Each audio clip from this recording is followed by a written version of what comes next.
1700 करोड़ रुपया गंगा जी में बह गया। पिछले साल भी गिरा था, पिछले साल भी जांच हुई थी, पिछले साल जांच के बाद फिर कार्रवाई भी हुई थी। फायदा क्या हुआ?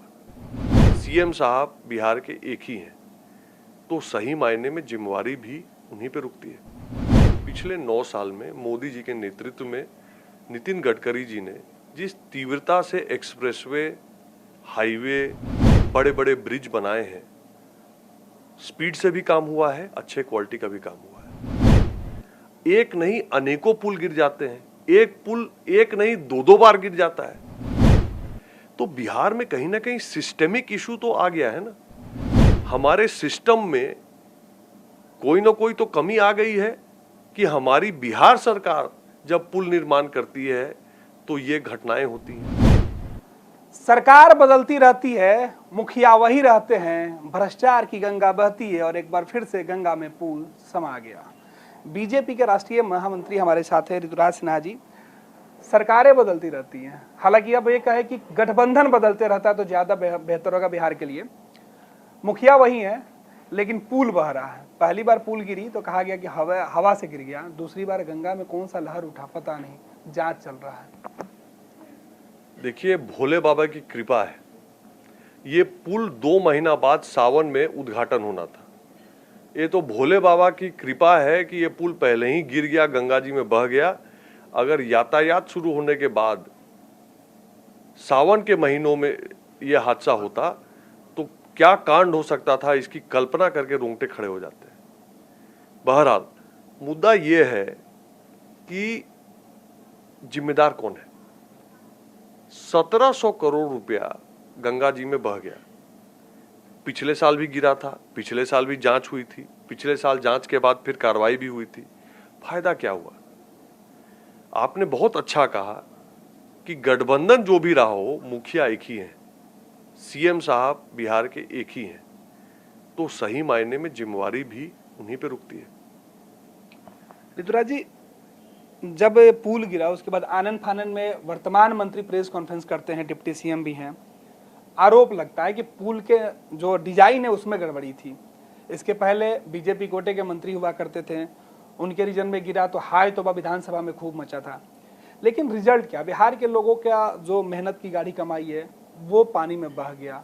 अब आप विपक्ष में हैं, सवाल आप उठा रहे हैं, लेकिन सुधार की जरूरत थी। इसके लिए जवाबदेही किसकी होनी तय है? क्योंकि मुख्यमंत्री को आप बेहतर समझ रहे हैं, लंबे समय तक आप रहे हैं, तो जिम्मेवारी के साथ साथ उस नुकसान की भरपाई किससे की जाएगी? देखिए, आपने बहुत अच्छा सवाल पूछा। इस घटना पर राजनीति हो रही है, जैसे बिहार में हर एक मुद्दे पर राजनीति हो जाती है। लेकिन मूल विषय यह है कि हमारे भारत देश में ही पिछले 9 साल में मोदी जी के नेतृत्व में नितिन गडकरी जी ने जिस तीव्रता से एक्सप्रेसवे, हाईवे और टनल, बड़े बड़े ब्रिज बनाए हैं, स्पीड से भी काम हुआ है, अच्छे क्वालिटी का भी काम हुआ है। किसने काम किया? बिहार के इंजीनियर ने, बिहार के मजदूर ने, बिहार के कॉन्ट्रैक्टर ने। पर वही काम जब बिहार में होता है तो 10 साल लग जाता है पुल बनने में। 14 से बन रहा था ये पुल। एक नहीं अनेकों पुल गिर जाते हैं, एक पुल एक नहीं 2-2 बार गिर जाता है। तो बिहार में कहीं ना कहीं सिस्टेमिक इशू तो आ गया है ना। हमारे सिस्टम में कोई ना कोई तो कमी आ गई है कि हमारी बिहार सरकार जब पुल निर्माण करती है तो ये घटनाएं होती हैं। तो ज्यादा बड़ा मुद्दा ये है कि बिहार में सुधार कैसे हो। हर एक चीज पे राजनीति तो हो जाती है। इसको फिर लोग जाति का रंग दे देंगे, इसको लोग धर्म का रंग दे देंगे, इसको और कोई रंग दे देंगे, पार्टी का रंग दे देंगे, पार्टी का रंग दे देंगे। लेकिन सुधार क्या होना चाहिए? क्या ये हमारे लिए शर्मसार करने वाला बात नहीं है कि बिहार में इतना बड़ा पुल गिर गया, उसका वीडियो पूरे देश में वायरल हो गया, लोग देश के कोने कोने में बैठ के मुस्कुरा रहे हैं कि तो बिहार में हो सकता है। ये 13 करोड़ बिहारियों के लिए शर्म की बात नहीं है? क्यों होता है हमारे यहाँ? और ये 1700 करोड़ रुपया किसका डूबा है? महाशय, बिहार के बजट में 76% पैसा केंद्र सरकार देती है, बिहार सिर्फ 24% अपने बूते पर अर्जित करता है। और ये 24% भी बिहार सरकार कहां से लाती है? हमारे किसान से, दुकानदार से, छोटे छोटे कारोबारियों से टैक्स जमा होता है,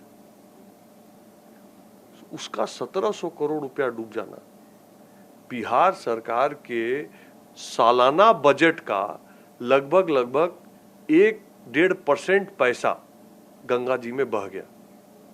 1700 करोड़ रुपए से कितना भला हो सकता था, कितने गरीबों का काम हो सकता था, कितना स्वास्थ्य शिक्षा व्यवस्था में सुधार हो सकता था, क्या क्या हो सकता था। क्या ये मॉडल बदलना नहीं चाहिए?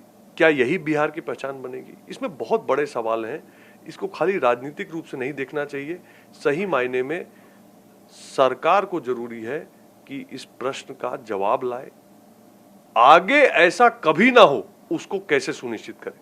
एक सवाल और है कि मुख्यमंत्री कहते हैं कि मामले में जो दोषी होंगे उनके पर कार्रवाई होगी, जांच किया जाएगा। आखिर ये जांच और कार्रवाई जैसे शब्द कब तक डिक्शनरी में पड़े रहेंगे? देखिए, जांच और कार्रवाई में सबसे महत्वपूर्ण होता है जांच और कार्रवाई की विश्वसनीयता। पिछले वर्ष भी इसी पुल की स्लैब गिरने के बाद जांच हुई थी। कहा जाता है कि जांच के उपरांत कार्रवाई भी की गई थी। तो अगर पुनः सरकार कर रही है कि हम एक बार फिर जांच करेंगे और फिर कार्रवाई करेंगे, तो सही में सड़क पे चलते हुए आदमी से पूछे कि विश्वास कितने लोगों को है कि इसका कोई रिजल्ट निकलेगा। सरकार अगर सही में चाहती है तो इसका निष्पक्ष जांच कराने के लिए देश की बड़ी एजेंसियों को बुलाए, जांच कराए और सही से अकाउंटेबिलिटी फिक्सेशन, जिम्मेवारी का निर्धारण करे और ऐसी ठोस कार्रवाई करे कि आगे बिहार की जनता इस तरह का दुर्घटना कभी देखे ना। ऐसे मामले पर सियासत से ज्यादा जरूरी विकास करने के साथ भरोसा बनाए रखना है। बिल्कुल सही। किसी भी सरकार के चलने के लिए सबसे जरूरी है ट्रस्ट। जब ट्रस्ट डेफिसिट हो जाता है, जब जनता का विश्वास उठ जाता है, तो प्रशासन चलना संभव नहीं है। आज के डेट में पिछले 2 वर्षों से नया गठबंधन सरकार में आने के बाद क्या विकास का बात हुआ है, क्या विकास का काम हुआ है? जाति जनगणना हो रही थी, उसके अलावा शराबबंदी पे चर्चा हो रही थी, लोग मर रहे थे, उसके अलावा क्राइम रेट बढ़ गया बिहार में। ये आप एक पॉजिटिव कंस्ट्रक्टिव डेवलपमेंट बिहार में पिछले 2 वर्षों में जो सरकार ने अनाउंस किया हो या किया हो, वो स्मरण करके बताइए। क्या इस तरह से बिहार का भविष्य बनेगा? सोचने वाली बात है। ऋतुराज जी थे हमारे साथ। कई बड़े और अहम सवाल इन्होंने उठाए कि सरकार में अब भरोसे की जरूरत है और भरोसा सीधे तौर पर बिहार के लोगों के लिए, क्योंकि पुल बना है उम्मीद के लिए, ऐसे नहीं कि गंगा में हवा के झोंके से बह जाए। बायोम जो है मेडिकल प्रिपरेशन का एकमात्र संस्थान, जहां है complete digital classrooms, video lectures, student tracking system, library facility and 100% result oriented rankers batch. Biome, Hinoo एवं नगरा टोली, रांची।